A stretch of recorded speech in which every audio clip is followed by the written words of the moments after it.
40 years ago, March 27th, 1975, it was 40 years ago, just this past March, I was flunking out of college. I had a 1.7 grade point average. I hope none of you can relate. I had a 1.7 grade point average.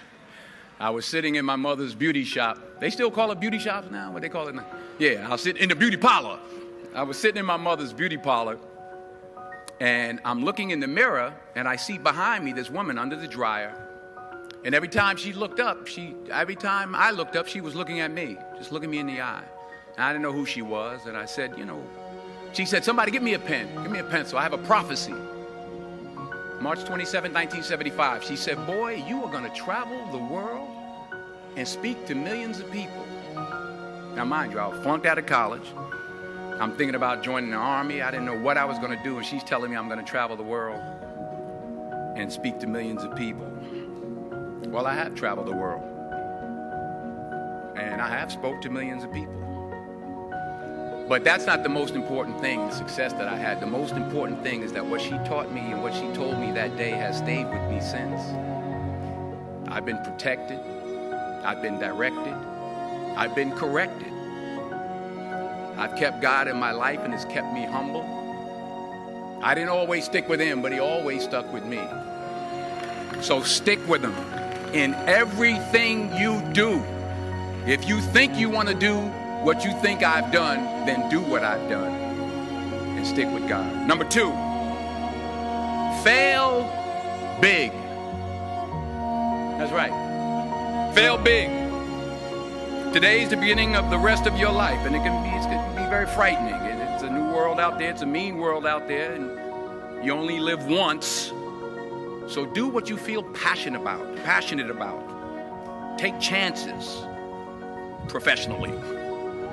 Don't be afraid to fail. There's an old IQ test, was 9 dots, and you had to draw 5 lines with a pencil within these 9 dots without lifting the pencil. The only way to do it was to go outside the box. So don't be afraid to go outside the box.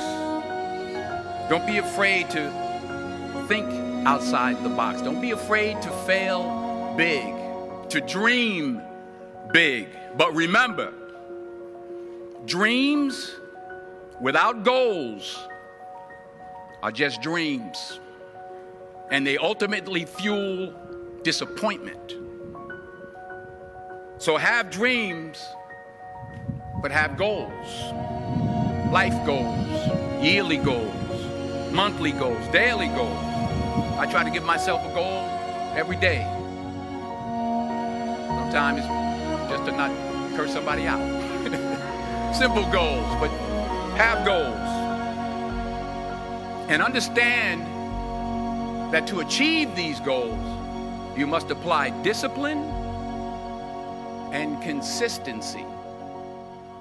In order to achieve your goals, you must apply discipline, which you have already done, and consistency every day, not just on Tuesday and miss a few days.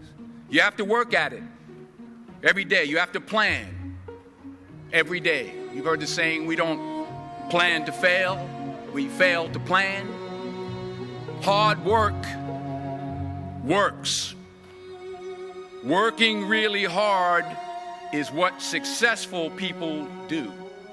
And in this text, tweet, twerk world that you've grown up in, remember, just because you're doing a lot more doesn't mean you're getting a lot more done. Remember that. Just because you're doing a lot more doesn't mean you're getting a lot more done. Don't confuse movement with progress. My mother told me, she said, yeah, because you can run in place all the time and never get anywhere. So continue to strive, continue to have goals, continue to progress. Number 3, you'll never see a U-Haul behind a hearse. I'll say it again. You'll never see a U-Haul behind a hearse. I don't care how much money you make, you can't take it with you. The Egyptians tried it. They got robbed. That's all they got. You can't take it with you. And it's not how much you have. It's what you do with what you have. We all have different talents. Some of you will be doctors, some lawyers, some scientists, some educators, some nurses, some teachers. Yeah, okay. Some preachers. The most selfish thing you can do in this world is help someone else. Why is it selfish? Because the gratification, the goodness that comes to you, the good feeling that I get from helping others, nothing's better than that. Well, one or two things, but nothing's better than that. Not jewelry, not big house I have, not the cars, but it's the joy. That's where the joy is, in helping others. That's where the success is, in helping others. Finally, I pray that you put your slippers way under the bed tonight, so that when you wake up in the morning, you have to get on your knees to reach them. And while you're down there, say thank you for grace. Thank you for mercy. Thank you for understanding. Thank you for wisdom. Thank you for parents. Thank you for love. Thank you for kindness. Thank you for humility. Thank you for peace. Thank you for prosperity. Say thank you in advance for what's already yours. That's how I live my life. That's why I am. One of the reasons why I am today.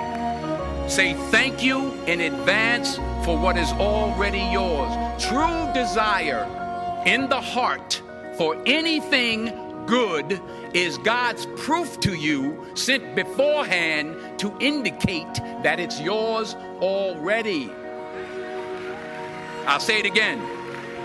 True desire in the heart, that itch that you have, whatever it is you want to do, that thing that you want to do to help others and to grow and to make money, that desire, that itch, that's God's proof to you, sent beforehand already to indicate that it's yours.